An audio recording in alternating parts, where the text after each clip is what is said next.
Hello and welcome to the Little Minds Big Ideas podcast, the weekly show with the Early Years Network. In this episode, we are going to be looking at independence in early years, what independence looks like for young children, how we can support independence, why it's so important, and just diving into that. All the ways we can make them independent little learners. Exactly. So, to start with, I think it's about understanding that independence as a skill is something that is lifelong. Yeah.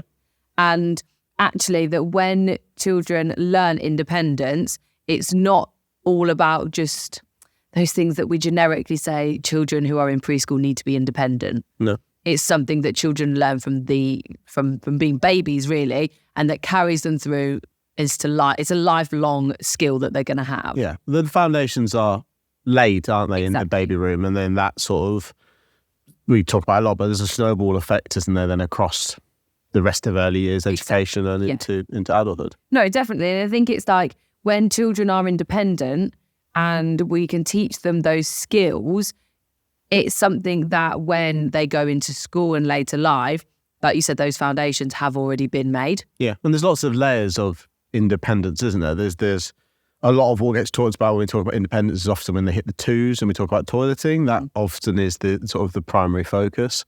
But there's lots of layers of independence. Emotional independence, in a way, that's probably not normally the way you describe it, but that's a factor. There's educational independence, having the independence to go off and explore your own curiosity and follow that curiosity. There's social independence, and that's always growing. You know, you even meet teenagers who are too scared to ring doctors' surgeries and book appointments or to ring whoever else. So there's always that element of independence, or I guess it's confidence as well that comes into it, and that self-esteem and all those aspects that I'm sure we're going to get tucked into today. We will. So we're going to start with babies. Yep. I sometimes think that there's this misconception. Let me start that sentence again. There's a misconception that babies are not independent and don't make choices, which isn't true. No. Because even babies of youngest age make decisions. Yeah, the brain's always ticking. Exactly. And even though they're not saying, Ben, I don't like that, I don't want you to feed me that food. Yeah. They're making noises, they're doing facial expressions, they are showing you that they don't like something. Yeah, just because they haven't harnessed the cognitive or speech skills doesn't mean they don't have a preference or an opinion. I mean, often the scientific studies that we've talked about, when we talked about speech not that long ago, and there was the study that showed they picked up on mother threes as opposed to normal speech. Yes. Again, it's showing a preference. Yes. The brain, either it's stimulated because it's new and it's a new sensory and they're excited by it, or they have a preference to human being, caregiver. There's always something going on. Yeah, that's what I was going to say, is that actually children make a choice in the people around them, the food they're having, the play that they decide to engage in, because I know there's 9 times out, I've said it before, there's certain babies when you walk in a baby room, they just scream when they see me. Like, there's no, I've never interacted with this child. I've never been in that room long enough for them to really make a bond with me, but they've made that decision that I don't want her to cuddle me, so I'm going to cry. Yeah. So that's the decision that they've made. Well, it's like when I walk into baby rooms as a male. So often I'll either get, I'll get the polar opposite. I'll either get someone who's really intrigued, if I've not been in that baby room a lot, who will come over to me and want the attention, or I'll just get stares. And those stares, if I then linger too much, turn into cries. Yes. I don't take it personally, but... No, something you have to learn, isn't it? That the baby doesn't hate me, they just don't know me. And that's the decision they've made. It's fascinating though, isn't it? How it's males as opposed to females quite often. I mean, some females could, I'm sure, walk into a bedroom and get a similar response. But 9 times out of 10, if any of our maintenance teams within the company or anything like that walks into a room, they're like, oh my God, what is that? It's funny how they know. It's just because stereotypically in our industry, there's a lot of females. So, but it's funny how they just know. It's funny how they've got that inclination. They immediately know the difference. Yeah. Because some women have short hair and some men have long hair. So it's not that's doing it for them. So it's just interesting how they pick up on it. But that's what we're saying, that babies, even from a young age, are making decisions. And that's what's really important, to give them choices. So when they are getting a little bit older and they're sort of having cereals and things, it's giving them a choice. Yeah. Would you like Weetabix or would you like Hoops or whatever it is? Yeah. giving them the choice to make the decision. That's a level of independence, because it doesn't need to start, like you said, at toilet training. Independence comes from such a young age, using a spoon, but letting them know what a spoon is for, because if we never show it to them, they'll never never know. And it's like caregiving routines as well. Let a baby try and wipe their nose. They'll be there fumbling with the tissue for probably a few minutes, and they'll not achieve anything. But at least we're starting to put those principles in, because they'll eventually get it. And before you know it, if you just keep going, you'll embed that practice, and they'll adopt those skills at some point. Yeah. Rather than just waiting for them to hit preschool and then introducing them to it when they've got the motor skills, but they've then got no cognitive awareness of what you're asking them to do. It's not a process. It's not a routine that's been laid in place. And then educators will get frustrated because a child in the preschool room hasn't got the independent skills that they need. Or he's not interested. To continue with he those, wants to go play. You wipe my nose because I want to go play. Yeah, it's quicker if you do it. So no, exactly. It's like shoes. It's like the shoes is always the big one. You can always see the child that mum puts the shoes on because you know this is a get out of the house, which I get. Yeah. Then when you see them in an early years environment, all their friends go put their shoes on and they're sat there just looking at them crying. Because they don't know what to do. Yeah, because they don't know what to do. They're frustrated. They want to go out and play. They want to do this, this and this. But they've not learned, and they've not got the interest in learning, because actually mum will just do it for me. It's quicker. Yeah. We've kind of digressed to the older children, but moving on to toddlers. We all know in this industry that a toddler is probably one of the most strong-minded, independent little being that loves responsibility. I've never worked in a toddler room or a twos room where the children have not wanted to do everything. And the best way to engage them and keep them focused is to give them jobs. Yeah.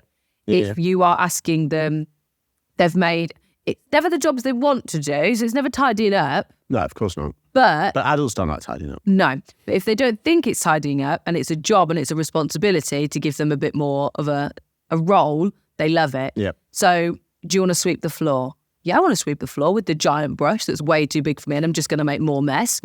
But because they feel like they're doing it, and I'm sure everyone that works in early years knows that toddlers are very, no, I'm going to do it by myself. Yeah. No, I'll do it. No, I'll do it. Yeah.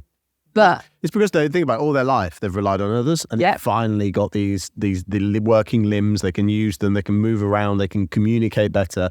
It's like a whole new freedom for them. It's like a teenager when they first get their car and they can first drive for the first time. It's a whole lease of life, isn't it? But for a toddler, it's the same thing. They haven't got a new Ford, but they've got the ability to walk. You've got new shoes. I think it's bringing it in, though, and again, it's about making choices. We all have been in a situation where it's cold outside, so we're putting coats on, or we're going home, we need to put coats on, or putting shoes on, whatever it may be, and the child, no.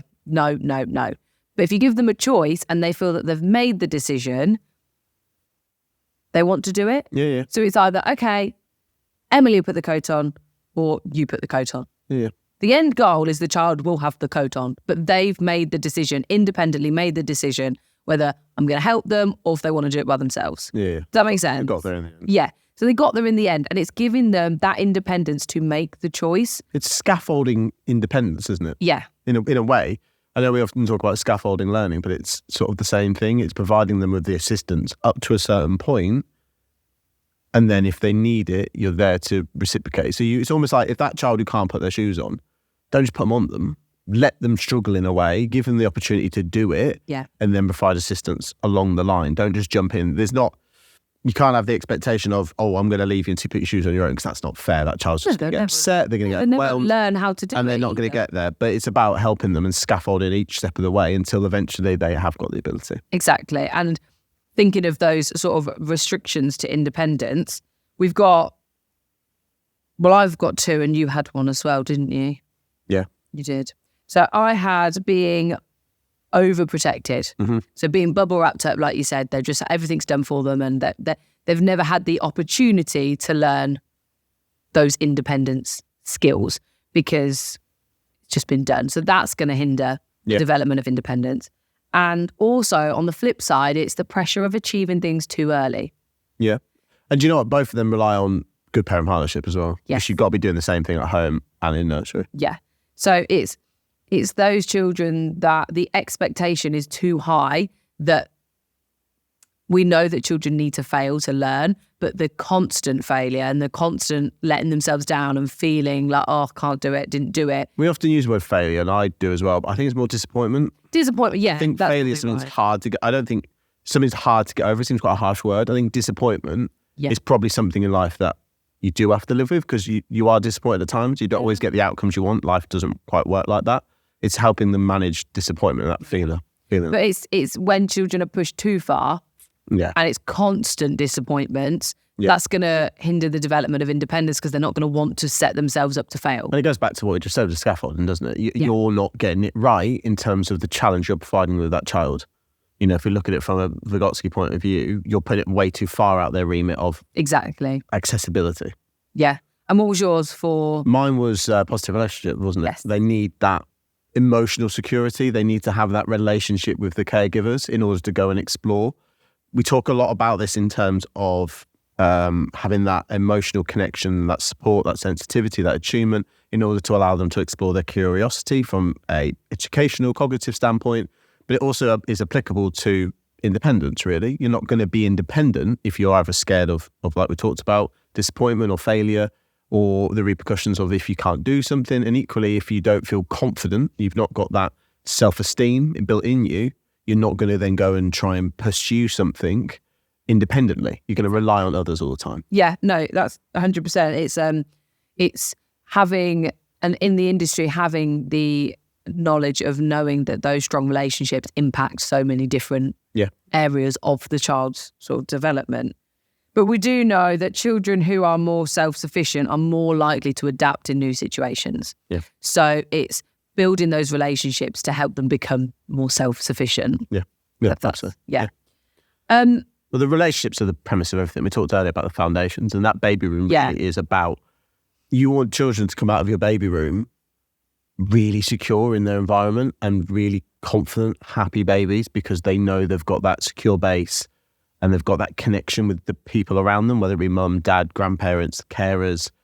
They've got that connection, they've got that security, and then they can go on. Because the trickle-down effect of if they haven't got that and they come from abusive backgrounds, adverse childhood experiences, the snowball effect then that happens is really negative. And you talk then about trauma or toxic stress, and they never can then explore their environment in terms of having the confidence to be independent or having the ability to explore their curiosity, because they're constantly worried and perceiving threat around them, whether that threat is still there or it's not. Their perception, their amygdala response is heightened, and they're in that state of almost shock and stress. So really, obviously, that's what we want to avoid. Yes. But going the other way and building up that self-esteem and building up that confidence is a vital step for all baby rooms, because then they can hit the toddlers. And that's not where we start exploring, because that exploration does start in the baby room, finding their limbs, finding their bodies, building that. That obviously has to start in the baby room, but it gets heightened as we go through into the groups, until eventually they become adults and scientists and whatever else. Whatever they're going to be. But we also have to accept that, myself in the face, that independent learners and independent learning is not going to happen overnight. No. It's something that we have to accept. It's like you said with a child putting their shoes on. You can't expect a child who's never been shown how to put shoes on just know how to put shoes on. Interesting. When you said we were going to do independence, I wrote down 6 bullet points and sort of like areas I wanted to make sure we covered. And actually, point number 1 was routines. Yes. Because that's the couple down. Am I skipping ahead? You are skipping ahead. Okay, I'll stay stum for a while then. Ben the plan, but he's not read my plan. Clearly. Sorry. Gone on his own. Yeah. Do you want to jump to routines? I think so, because I think it sort of fits with where the conversation is right now. Okay. Because I think routines are the pinnacle of trying to embed independence. Because if you're changing your routine, you're chopping and changing constantly, it's really difficult for that children to pick up that independence because they don't know what's coming next. That's exactly what I was going to say. When you've got a solid routine and everybody knows what they're doing, adults and children alike, everyone knows what to expect.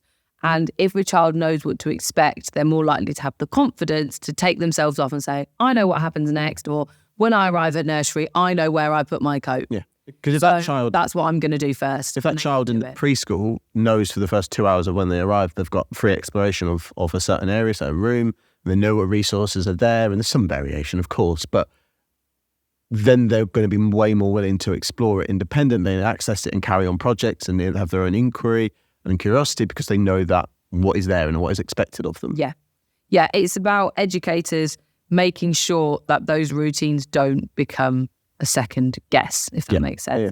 And it's even the same with staff, because staff can't be independent if they don't know what's going on. Yeah. You can't expect someone who's brand new into your early years environment to know your routine. Yeah. Because how would they? They've never been there before. And it's the same with the children. So I think it's making sure that everyone has the knowledge and the skills to be independent because your routine is so strong. Yeah, I agree. But not expecting everyone to just know it. No. And that doesn't mean you can't ever change your routine. Of course not. not. What I'd also say into this section is don't rush through the day. Yeah. Don't just try and get things done for the sake of getting things done to get to the next stage and miss out on learning opportunities and opportunities for independence. So what if you're 10, 15 minutes late with lunch? If you've got an opportunity there to sort of develop independence or learning or whatever the situation might be providing you, don't just get through it because you have to get through it. At the end of the day, we're here for the children. Yes, there are certain things we have to get done, whether it be toileting, sleeps, children leaving, children arriving. There's obviously aspects of the day that we have to achieve. But within that remit, you need to allow some level of flexibility because there are often routines, within your routines come opportunities to give independence, for example. If at the end of a mealtime, giving the child those just a few minutes to wipe their own face and do bits and pieces, put cutlery away, join in with the rhythm and the routine of the day. Don't sacrifice that just to get to the next job and just to get done. And if you have to build in, because you are tight on time and you do have to get certain jobs done, if you have to build in those minutes of flexibility, then build it in, figure it out. But I don't think the option is just tough. We don't have time to do it. Yeah, no. We've got to figure out, we've got to do better. We've got to figure it out elsewhere. Yeah, and it's having those, like you said, the flexibility, and routines don't always go to plan. There's always things that go on where the routine's just a bit off, and unfortunately we adapt and we make it the most normal we can for the children. But that day to day, when a child arrives at your early years setting, it's about them knowing that I'm safe, I'm secure, and I know what is expected of me and what to expect in there. Yeah. And it's been this consistent with boundaries as well, because independence comes from boundaries, because if the children know what is the expectation and the limit, then they'll know how far they can go. Yeah. If you are in a setting where you free flow and you have got access to outdoors, like a sheltered decking area, having those doors open, but the children know that you are still in sight and sound, there's glass windows, etc. The doors are open, whatever that may be, but they've got the independence to go and explore out there because they know the doors are open, they're allowed. Yeah. So it's having those expectations from everybody and keeping them consistent. Yeah. Does that make sense? And a lot of what we've focused on has been atypical children. Of course. But if, for neurodiverse children, routines are even more important because they need that consistency. If you suddenly switch throughout the halfway through the day of what you're doing, or something happens and they're not expecting it, it can really put them under stress and it can have a really negative aspect on the day for them. So I think that's another really vital thing to understand, that when we're dealing with certain children, routines are huge, not just for independence, but just for their well-being. Yeah, and I think I always say with children who maybe have additional needs and need that one-to-one support, etc., you should not rely on one person because that person may have holiday, they may be sick. Everybody who cares for those children needs to know their routine. And their routine might be different from the rest of the children in the room, but everyone must know, because if I'm a child one-to-one and all they know is me and I'm the only person that they will come to, I'm on holiday, it's your turn, Ben. Yeah. They're not going to know who you are, you don't know the routine of the child. And that's going to, like you say, cause stress and their well-being. They're not going to have a good day. Yeah. And then it's going to snowball effect. And it's this time of year as well, Christmas time. Suddenly the room changes appearance, there's brighter colours everywhere, there's tinsel, people are wearing hats, bright jumpers. It's a shift from the norm for the children. And a lot of children will get it, magical, Christmas, brilliant. But a lot of children as well will be like, what is going on? Yeah. And I think it's just bearing that in mind. Yeah, it's adapting when needed to suit, as we've said before, the individual child. So we'll go back to the educators and what we have to do to understand that it doesn't happen overnight and to give children the skills of independence. is encourage choices. Yeah. Encourage children to make that decision themselves, to problem solve. Sort of, what do you think we could do? Yeah, and your environment's massive for this. Yeah. As much as we focus on the role of the practitioner, your environment is such a crucial element from the sense of it allowing them to have choice, responsibility, curiosity, inquiry. You need to have the resources set up, the opportunities for them, and things need to be available to them. They need to get their hands on stuff. At first, try and go down a path of giving them more responsibility. If they're not used to it, could provide you with some challenges and obstacles because things are everywhere, did it? But as children, like we say, get into the rhythm, get into the routine, start to understand. You put principles in place of tidying away where things belong. Eventually, you'll get there. It's hard work at the start, but it's worth it. That's what I was going to say to you. Everything has to have a place. Because if everything's got a place, there's more chance of successful independence because they know where they can go to get it and they know where it goes to put it away. Yeah. If you have pencils in a pot that are constantly moving around the place, yes, they can move them whilst playing and transport them, absolutely fine. But when they need to find that pot of pencils, where is it? Does it have a home? Are we putting it back where it belongs? And I think that is really important in the environment. But we also need to allow for transportation and following of schemas. Yeah. You can't allow children to be independent learners if you're putting a block before they've even started. And if you're not allowing children to follow their transporting schema or their enveloping schema, whatever it may be, you've already stunted that learning because they've not got the opportunity to be an independent learner because they're not allowed to be. Yeah. Is that what if I stack all these blocks really high on this table? Yeah. Like, what is going to happen? And to us, that's just Johnny's being naughty because he's doing this, this, and this. But in reality, that is fascinating. Like, what happens if you put 60 blocks on and it falls out? We all know it's going to go bang and gravity's going to do what it does. But a child at that age... It's going to hit someone on the head and it's going to... The child doesn't even understand gravity. Doesn't have a concept of what that is. As human beings, we don't truly actually understand gravity. We understand it on our planet, but we don't actually understand the deeper... meaning. Here he goes.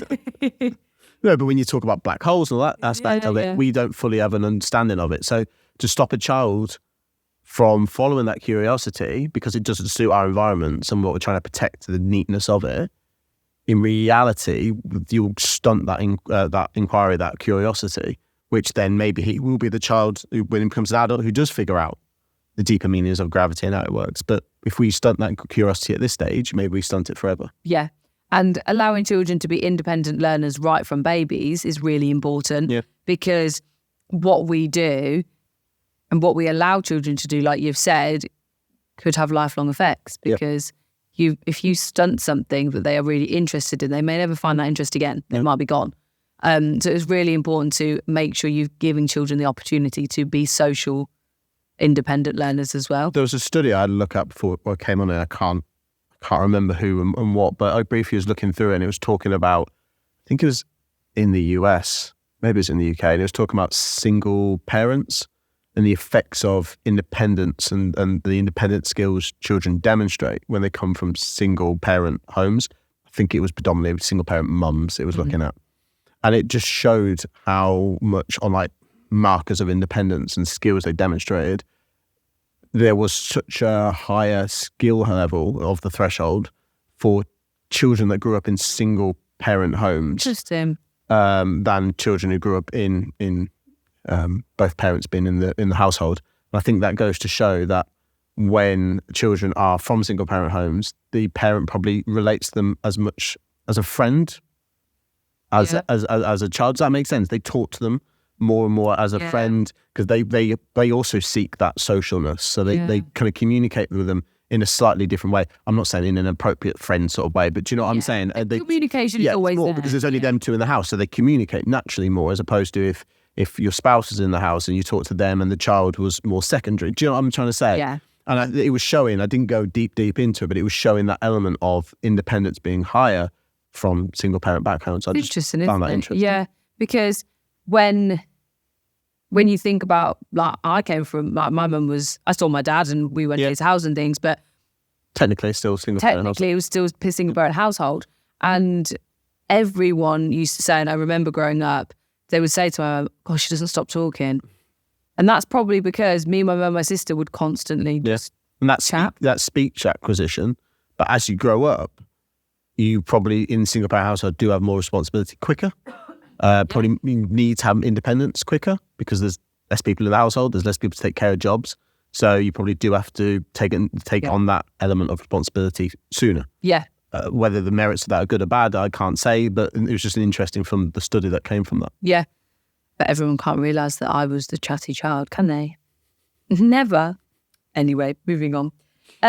So we talked in last week's episode about social learning. Yeah. And I think that's really important when it comes to independence as well, because the observational learning that comes from being around others helps to build independence. If you've got a child who's moving into a preschool or moving into a preschool room, whatever that looks like for you, they will observe the children around them at meal times. They'll observe them tidying up. They'll observe everybody around them, and it will give them those independent skills. So we're getting down now a remit of like self-efficacy and self-esteem and seeing yourself as being worthwhile. And I think group-based projects and group activities like that is a really good way to foster that, because you're showing that in front of a large group, not a large group, but do you know what I mean, in front of groups and in front of others in a social environment, that your opinion does matter and your contribution does matter and your value to the group as a whole is important, and trying to foster that. And practitioners will know which children struggle with that and which children don't struggle with that. And it's understanding what triggers those children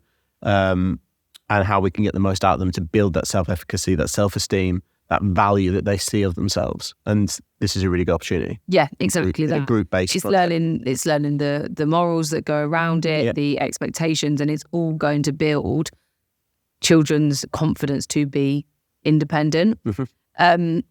And then sort of looking at the cognitive skills that are fostered through independence. When children can be independent, they're learning problem-solving skills, planning skills. Yeah. And it was quite interesting. I read something that said the reactions that we give through our gestures, facial expressions, verbal reactions is going to help to make those neurological connections for a child, because when they do something, our reaction is really prominent and it kind of clicks, if that makes sense. And children will recognise how they achieved that response. So child for the first time uses the toilet independently and gets this amazing response. So that connection is, oh, okay, so I got that positive reaction when I did this skill. And I think it's us as educators recognising that our response to children as a reaction to their independence or lack of independence is important. Yeah, we're going down a number of paths here. One, first and foremost, by congratulating them in that way, the brain is getting flooded with chemicals that are. Well, how did we always get flies on the podcast? It's actually a wasp. I think it's because it's warm in here and they're looking for somewhere to live. So yeah, I think the area we're going here has a number of different avenues. Like first and foremost, by praising that child in that way, you flood in the brain with chemicals, it's almost self-rewarding itself, because if you get praise on you and congratulations and all those elements, your brain is rewarded with chemicals like dopamine and things like that are flooding your brain. So immediately your brain works out, actually, this action has led to this really good feel factor. Yeah. Beautiful. And then there's also the observational element to it. So that child on its own observes and understands that by doing this has been the consequence. So obviously this action's a good action. And then there's other children around them as well that see this and perceive this as actually by doing this, by going to the potty, by doing whatever the action has been, they've received that praise and that adulation, and I want that as well. So then they learn in a way that by following that action, it will result in that positive. And I want that positive because there's a drive in all human beings to seek that sort of positive. In the article that went up yesterday as well, talking about social learning, there was also a bit in it what I forgot to talk about in the podcast, which is all about mirror neurons.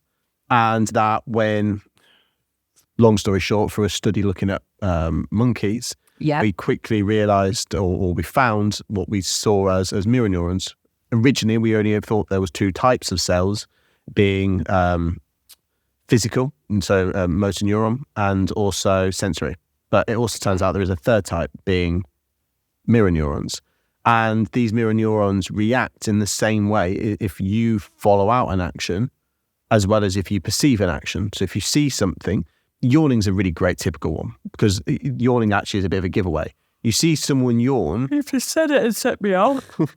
If you see someone yawn, the same neuron sparks in your brain as if you yourself was yawning, and then quite often, as a result, you yawn. You didn't yawn. No, because it doesn't always work like that. If I went, Got a connection. if I went and watched England football team play football, and I'm watching Saka on the wing, just because I've seen Saka play, doesn't mean that I can jump on the pitch and perform skills in quite the same way. Have you tried?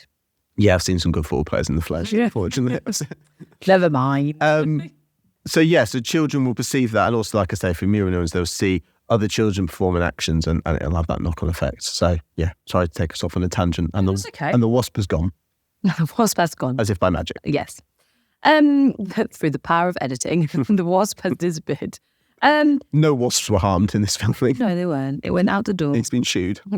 I think, all in all, with independence, some of it is embedded in practice and takes time, but there are some things that you can do day to day to help build independence skills. Yeah. Ultimately, independence is an absolute pain in the ass, but it's worth it. Yeah. Do you know what I mean? Like everything that comes into building a child's independence takes time, takes effort. It's not easy. Yeah. But it's our job, and it's fundamental for a child's progression and a child's development. There's really three areas that you look at child development when you think about general overall well-being, so that their well-being is protected, and safeguarding comes into that, and positive relationships come into that, and looking after the unique child, and blah, blah, blah. You've then got education and cognitive skills, physical development, and then you've got independence. I'm probably sure I've missed something out fundamental there, but those are the three elements. Then layered on the top of that, again, is nutrition, because it affects all of it, sleep, blah, blah, blah. Yeah, exactly. So independence has a really, really pivotal role in what we're doing and how we're doing it, and it's probably the hardest one of the three of them. Like caring for a child and being attentive, it's fairly easy. Giving a baby cuddles and being there for it is a simple process. Educational, some do it better than others, and you can do it better than, but ultimately providing children with opportunities to learn is quite a basic principle. Do it, but you can also do it better. There's scales to it. Yeah. Independence is always hard work. Teaching a child how to potty train is never going to be simple. Teaching a child how to be independent around dinner time or to care for themselves is always going to be a challenge. But it's the one that's worth it. Yeah. So just a few things you can do day to day, just to throw some bits out there. Mealtime self-serving. Yep. It takes time. It gets messy. Yep. Food everywhere. Prolongs things. It prolongs the meal time, but it gives them a skill. Tidying up. Yep. And while you're building that tidying up skill, tidy up 10, 15, 20 minutes earlier than you need to. Yeah. Because don't rush with 5 minutes until you think, oh God, we've got to tidy up. Always makes me think about Montessori when people talk about tidying up. Yeah. It's elements of Montessori is the importance of being disciplined. That is the word that I often don't like, because the idea of discipline, I think of like some really horrible teacher with cane. But discipline is not a bad thing, actually. Discipline is a No, but when I say tidying up for independence, I mean sort of giving them the independence of, come on, where does it belong? Yeah. Let's do it. So that's another way. The resources and the activities that you have can allow independence, open-ended resources, an arts and crafts area that is fully accessible, give children the independence to make what they want, how they want. Yep. For us as the adults, it's allowing decision makings. It's going to take longer, but giving the child time to think about the response that they want to give, make them have that independent choice. Yep. Reflective practice, reflecting on what you do, because if you can reflect on a day, a week, whatever that looks like, right, what went well and what didn't go well, and what opportunities for independence did we allow, and what opportunities for independence did we shut down. Yep. Being reflective and working with your team to think, okay, could we have done this better? What could have gone better for us today or for this child, whatever that might look like. I do this every podcast, don't I? I give you a list of things to work on. And he does, yes. Not played with my toggles today. Sorry, everybody. But it is reflecting on the independence that you give for children. And then finally, it's sharing the... So just go back on that one. Reflective practice. Also give children opportunity to reflect. Yes. That's a really... something we actually all probably don't do well enough across the board. Having the opportunity to think about what you've done, why you've done it, what went well, what didn't go well. There's so much learning involved in that. So if you are setting children projects, tasks to do and allowing them to follow their inquiry, then challenge them to consider what they've done, why they've done it, was it a success? And it doesn't need to be arduous. There doesn't need to have to be forms involved. It doesn't need to create a PowerPoint presentation to reflect and show the rest of the team. I need a SWOT analysis by next Thursday. No, but Could you imagine? It's a really good way of actually getting the child to think further about what they've been doing. Yeah, exactly. And considering how they could do things better next time. So then when they do come in next time, hopefully that's fresh in their mind and they're going to trial it, and you constantly teasing that thought out of them. Yeah. And then my last one was sharing the why with parents. Yeah. Telling your parents why it's so important that their child has a little bit of independence. Yeah. Why letting go isn't the worst thing for them. Yeah. Because it's a huge thing. We talked about this with risky play, didn't we? Yeah. It's telling the parents and educating them as to why they need these independent skills. They don't want a 32-year-old still living in the house who can't wash their own clothes because they've never learnt the independent skills, do they? Everyone's dreaming. I know. Well, might be. They want a child that's going to thrive and be successful, etc., whatever that looks like for their child. So when... Maybe they don't. Maybe they do want the 30-year-old living at home. Maybe, and that's fine if that's what you want. But they'd still like them to learn the skill of being able to wash their own clothes. Yeah. Regardless of... We talked earlier about children who had maybe additional needs. Them learning independence is so, so important because independence for everybody looks different. But if you have not given the child the opportunity to learn those independent skills, now maybe they are a 30-year-old living at home and you do the washing for them. That might be your choice, but have they learned that skill? There are other probably executive function skills involved underlying here, what we've probably not broached. I.e., if we're talking about somebody and we're talking about independence, and they live at home still when they're 30, the skills they've probably lost there along the way or not gained probably comes to more intrinsic things like motivation, like internal self-motivation, because that's something that's huge. And it's the ways we build motivation. It's the ways we build, how do we produce motivated individuals? And in early years, what's our role? How does that work? What does that look like? A lot of that intrinsic motivation is often dealt with in terms of social. Yeah. So when you're in social environments, I sort of briefly touched upon this, but not a lot. When you're in social environments, motivation is more, it's heightened. The sanity of it is higher because you've got that perception of people being around you. Do you know what I mean? You are more motivated to either, I don't know if it's competitiveness or to prove yourself. Praise, you're searching for that praise. So there's all these elements that drive motivation, and it's probably different in the individual. Individuals can be driven in different ways. I'm highly competitive. Are you? So like if there's a social element to it, I'll want to do my best and prove myself. And everybody will have different elements to them. And I think once you become an adult, you sort of know. But I think there is an element there of driving that motivation. How do we develop motivation? Well, independence is probably a really good vehicle to do it, because if you are independent, you're probably more motivated to do something. Whereas actually, mum always put your shoes on for you. And then that trickles into mum always does this for you, or your care always does this for you, this for you, this for you.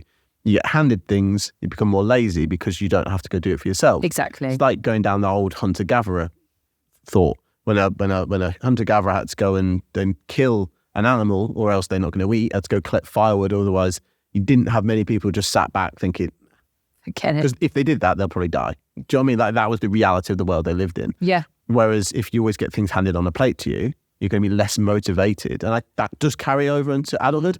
I'm sure there are some examples where little Timmy gets everything handed to him as a 3-4-year-old, and then something. Now he's Elon Musk. And then something, but do you know what I mean? Then something trips, and I'm sure there are examples of that. But there must be a pattern of, if that's the behaviour they demonstrate in early years, that's going to carry on to when they hit primary school, that's going to hit on secondary school, and by that point it's embedded so deeply. Yeah. It is what it is. Yeah. So I think it's helping parents understand that. Yeah. And I think there's other factors probably we haven't explored similar to motivation, more cognitive factors there. Probably. If you can think of them, comment. Yeah, let us know. So yeah, that was kind of independence in a nutshell, I think. I think for me, it is allowing children to just let them do it. Just let them have a go. I mean, when you talk about independence, it's one of the things that is actually completely controlled by us, professionals and parents, because we're the ones shackling them or not shackling them. Some children will naturally sort of grab independence a bit more than others. Maybe because they get it more at home and then they come to nursery and you're like, oh, bloody hell. But in the end of the day, you've got to start young. Don't be scared. Start introducing independence into the baby room. No. As long as you're not putting them into scenarios where they could hurt themselves. Yeah, we risk assessing things. Let them be challenged and let them get over it and let them figure out ways of adding independence. Yes, You know, I was let them wipe their own nose. I was in a baby room recently with it was a tiny baby. I'm not sure how old they were, but he was rolling over and his arm was stuck.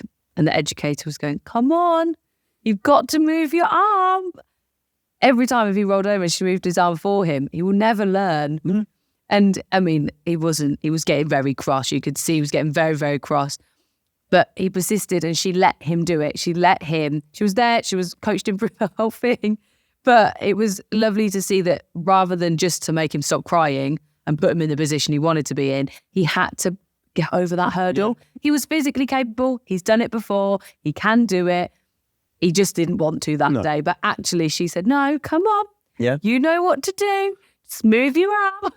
and that's a physical example. There's emotional examples as well. So we haven't actually talked about emotional coaching yet, but emotional coaching is a great tool that not in the situation of if a child's showing upset, if they become deregulated, obviously bring them back down. Let's get them to a position where they're not hysterical. But then in that moment, there's a great opportunity for emotional coaching to show a child and provide them with that independence of being able to self-regulate through co-regulation, explaining sort of what's gone wrong. It's okay to feel this way. This behaviour might not be acceptable, but and you take them through whatever the situation scenario is. Again, a great way to give independence because co-regulation equals self-regulation eventually. They get there eventually. And self-regulation is a form of independence as well. It is, yeah. Yeah. So, yeah. But we will talk all about self-regulation and with independence in another episode. I'm sure we've got a co-regulation. We've got a whole year of podcast planning to do for next year, so I'm sure we can come up with some Any ideas? Yeah, to be fair, if there is anything people do want to hear us talk about, let us know. Let's put our 2 pence in. And I'm sure it will come to the forefront at some stage. Yes, it will. So that is us this week. Yes. Getting closer to Christmas. We are with the Christmas special. Do you feel festive yet? Because you keep telling me you don't feel festive. Not particularly. It's making me feel unfestive. I am usually the most festive person I know, but this year I don't know what it is. Not feeling it. No. We've got a Christmas tree up. We've done it all. We've done it. Yeah, we went to the Christmas tree farm, saw a reindeer. We're going to a light show next week. Going to a light show. This week when this comes out, Wednesday. It will be, yeah. But I'll get there. I've got my sprout socks on today. You wear them. So, they're not that special when you wear them in July. I'll get there. Thank you. Independently, I'll make the decision to be Christmas Day to get festive. It will probably be Friday, the 22nd of December. When we close everything down. When everything's closed down and I can enjoy and relax. Okay. Is that right? That's fine. Thank you for sharing that with the world. That I don't feel very festive this year. Really appreciate it. Normally I am. Normally I'm really festive. But you're the Grinch this year. We've got Puppy. Yeah. I think she's raised my stress levels this year. Raised everyone's stress levels this year. So I think I'm just ready for January when she'll nearly be 1 and she'll be more independent. It's not her independence I worry about. We've gone off on a tangent. I think we need to wrap this up. Of dogs. Okay, thank you so much for listening, everyone. Like we said, any topics that you want to hear, let us know. Leave us a comment, drop us a message. We're on all the social media platforms. I don't think we're on Twitter. Okay. It's a bold claim you just made. I think you just lied. Oh, no. We're on Instagram, Facebook, TikTok. We are on Threads, but I've never been on that. I don't know what that is. It's a bit dead, isn't it? So we're on the 3. You can find us. We're always around. So drop us a message, let us know, and we will see you in the next one. We will indeed. Thank you so much for listening. All right, bye. Bye.